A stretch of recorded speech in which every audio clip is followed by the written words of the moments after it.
യേശുക്രിസ്തുവിന്റെ പീഡാനുഭവങ്ങളെയും കുരിശുമരണത്തെയും അനുസ്മരിച്ചുകൊണ്ട് ലോകമെമ്പാടുമുള്ള ക്രൈസ്തവ വിശ്വാസികൾ ദുഃഖവെള്ളി ആചരിക്കുന്നു.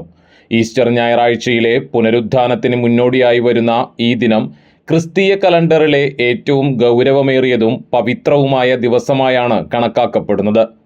മാനവരാശിയുടെ പാപപരിഹാരത്തിനായി യേശു സ്വയം ബലിയായി സമർപ്പിച്ചതിൻ്റെ ഓർമ്മ പുതുക്കുന്ന ഈ ദിവസം ത്യാഗത്തിൻ്റെയും സ്നേഹത്തിൻ്റെയും വലിയ സന്ദേശമാണ് വിശ്വാസികൾക്ക് നൽകുന്നത്.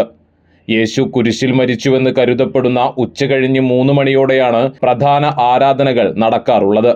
മറ്റു ദിവസങ്ങളിൽ നിന്ന് വ്യത്യസ്തമായി അതീവ ദുഃഖത്തോടെയും ലാളിത്യത്തോടെയുമാണ് വിശ്വാസികൾ പള്ളികളിലും വീടുകളിലും ഈ ദിനം ചെലവഴിക്കുന്നത്.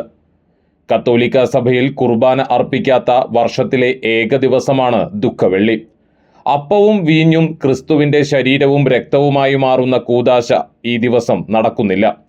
പകരം പുരാതനമായ ആരാധനാക്രമങ്ങൾ പിന്തുടർന്നുകൊണ്ട് വചന ശുശ്രൂഷയും കുരിശിൻ്റെ ആരാധനയുമാണ് നടക്കുന്നത്.